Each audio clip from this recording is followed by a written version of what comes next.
فرمان محمد صلی اللہ علیہ وسلم ہے کہ لمبی زندگی کا راز یہ ایک تسبیح ہے۔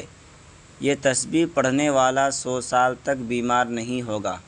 اگر کوئی بیمار ہو تو یہ تسبیح پڑھنے سے صحت یابی انشاءاللہ نصیب ہو جائے گی۔ ناظرین محترم، اگر آپ یہ ایک تسبیح سچے دل سے پڑھ لیں تو انشاءاللہ آپ کی زندگی میں کوئی بیماری قریب نہیں آئے گی، چاہے وہ خطرناک مرض ہو، لا علاج مرض ہو، شوگر ہو، بلڈ پریشر ہو یا کوئی بھی بیماری کیوں نہ ہو۔ رسول پاک صلی اللہ علیہ وسلم کی بتائی ہوئی اس تسبیح میں اتنی برکت ہے کہ اللہ تعالیٰ کی رحمت سے جسم سے ہر بیماری کو نکال کر انسان کو مکمل تندرست کر دیا جاتا ہے، اور پھر موت تک کوئی بیماری بھی قریب نہیں آتی۔ یہ تسبیح پڑھنے والا 100 سال تک بیمار نہیں ہوگا۔ اگر کوئی بیمار ہو تو یہ تسبیح پڑھ لو، انشاءاللہ صحت یاب ہو جاؤ گے۔ کسی بھی نماز کے بعد صرف ایک تسبیح پڑھ لینا اور اللہ کی بارگاہ میں یقین کے ساتھ دعا مانگنا، انشاءاللہ آپ کی زندگی میں کوئی بھی سخت سے سخت بیماری ہو وہ بھی ختم ہو جائے گی۔ اس تسبیح کی تاثیر اس قدر زبردست ہے کہ انسان حیران رہ جاتا ہے کہ اتنے چھوٹے الفاظ میں اتنی بڑی تاثیر کیسے ممکن ہے۔ ناظرین، یہ کلمات بہت طاقتور ہیں۔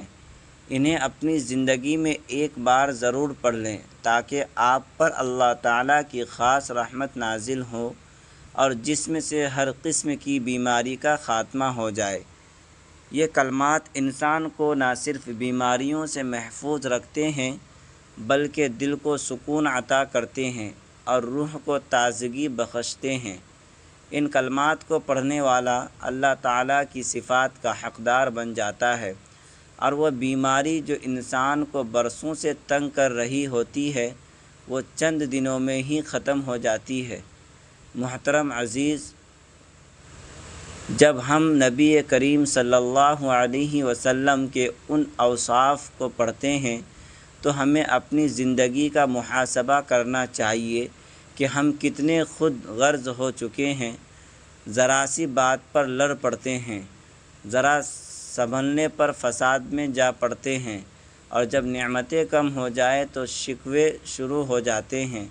لیکن نبی کریم صلی اللہ علیہ وسلم نے تو ساری زندگی ایک معمولی مثال پر گزار دی۔ ایک روایت میں آتا ہے کہ حضرت عمر رضی اللہ تعالی عنہ جب نبی کریم صلی اللہ علیہ وسلم کے حجرے مبارک میں داخل ہوئے، آپ صلی اللہ علیہ وسلم ایک کھجور کی چٹائی پر آرام فرما رہے تھے، اور چٹائی کے نشان آپ کے جسم مبارک پر نمایاں تھے۔ یہ دیکھ کر حضرت عمر کی آنکھیں نم ہو گئیں۔ عرض کیا، یا رسول اللہ صلی اللہ علیہ وسلم، قیصر و کسریٰ بستروں پر ہیں اور آپ صلی اللہ علیہ وسلم جو کہ رحمت للعالمین ہیں اس چٹائی پر آرام فرما رہے ہیں۔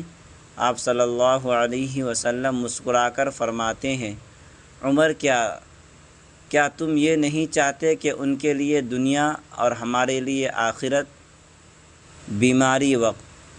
بیماری وقتی تکلیف ہے، مگر اس کے ذریعے انسان کو صبر، شکر اور اللہ کی قربت حاصل ہوتی ہے۔ جو شخص بیمار میں بھی اللہ کو یاد کرتا ہے وہ اللہ تعالیٰ کا محبوب بندہ بن جاتا ہے۔ ہمیں چاہیے کہ ہم بیماروں سے ہمدردی کریں، ان کے لیے آسانی پیدا کریں اور اپنے دل سے ان کی قدر کریں، کیونکہ آج وہ بیمار ہے، کل ہم بھی ہو سکتے ہیں۔ اللہ تعالیٰ تمام بیماروں کو شفائے کاملہ عطا فرمائے، ان کی تکلیفیں آسان کرے اور ہمیں خدمت و ہمدردی کی توفیق عطا فرمائے، آمین یا رب العالمین۔ آئیے خیر و برکت اور ثواب کی نیت سے درود پاک ایک مرتبہ مل کر بھی پڑھ لیں۔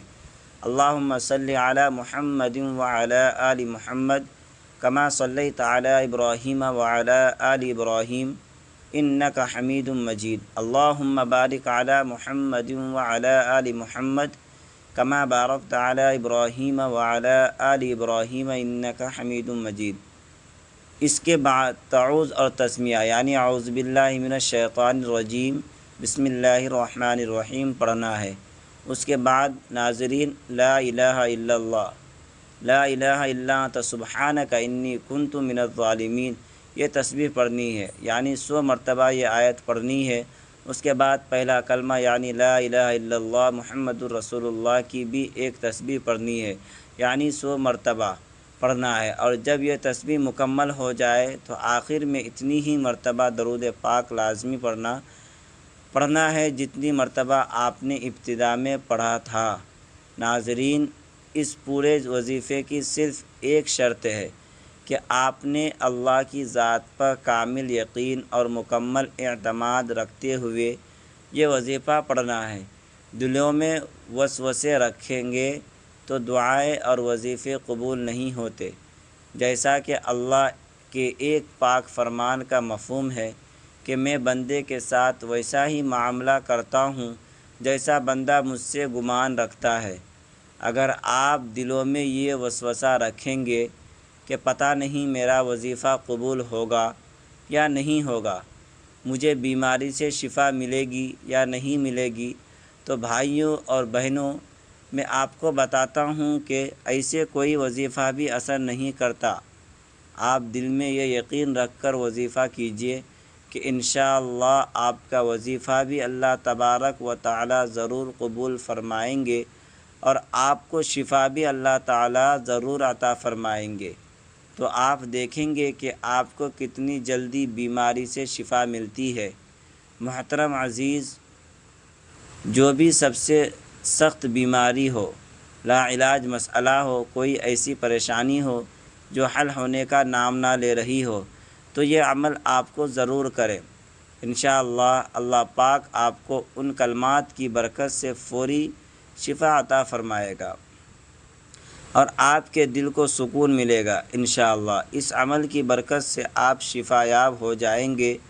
اللہ والو، وظیفہ اور عمل آپ کو بتایا گیا ہے، یہ صرف بیماریوں کے لیے شفا کے لیے نہیں بلکہ زندگی کے ہر پہلو میں اللہ پاک کے خاص فضل کو حاصل کرنے کا ایک بہترین ذریعہ ہے۔ یہ وہ طاقتور کلمات ہیں جن میں اللہ پاک نے جسمانی بیماریوں کے ساتھ ساتھ یعنی روحانی بے چینی کے لیے بھی شفا رکھی ہے۔ ان کلمات کو جو شخص نہایت دل سے پڑھے، یعنی نہایت دل سے پڑھے گا، اللہ پاک اس کے دل کو سکون عطا فرمائیں گے، اس کے جسم کو ہر قسم کی تکلیف سے محفوظ رکھیں گے۔ یہ عمل نہ صرف عام بخار، درد اور جسم کی کمزوری، بلڈ پریشر، شوگر جیسے امراض میں مفید ہے، بلکہ جن بیماریوں کو ڈاکٹر لا علاج کہہ چکے ہیں ان سب کے لیے بھی یہ عمل عرش الہی سے شفا بن جاتا ہے۔ اللہ پاک کے فضل سے یہ کلمات پڑھنے والے کو ایسی طاقت ملتی ہے کہ وہ بیماریوں کا مقابلہ صبر اور حوصلے سے کرتا ہے اور اللہ پاک جلد شفا عطا فرما دیتا ہے۔ یہ عمل صرف بیماریوں تک محدود نہیں بلکہ اس کی برکت سے رزق میں کشادگی بھی ہوتی ہے۔ جو لوگ قرضوں میں ڈوبے ہوتے ہیں، جو رزق کی تنگی کا شکار ہوتے ہیں، جو چاہتے ہیں کہ ان کے گھر میں خیر و برکت ہو، تو وہ اس عمل کو اپنی زندگی کا حصہ بنا لے۔ انشاءاللہ گھر میں خوشحالی آئے گی، میاں بیوی میں محبت پیدا ہوگی، اولاد فرما بردار ہو جائے گی اور گھر جنت کا نمونہ بن جائے گا۔ جو شخص یہ کلمات پڑھے گا اس کے رزق کے دروازے کھلیں گے، کاروبار میں ترقی ہوگی، بے برکتی ختم ہوگی اور انشاءاللہ تعالی دل کو وہ روحانی سکون حاصل ہوگا جو مال و دولت سے نہیں ملتا۔ ان کلمات کو پڑھنے سے دل مضبوط ہوتا ہے اور ہر قسم کے وسوسوں کا خوف اور فکری بیماریوں سے نجات ملتی ہے۔ اللہ رب العزت سے دعا ہے کہ نیکی بات ہم سب کو سننے سمجھنے اور اس پر عمل کرنے کی طاقت اور توفیق عطا فرمائے۔ آمین یا رب العالمین۔ والسلام علیکم ورحمۃ اللہ۔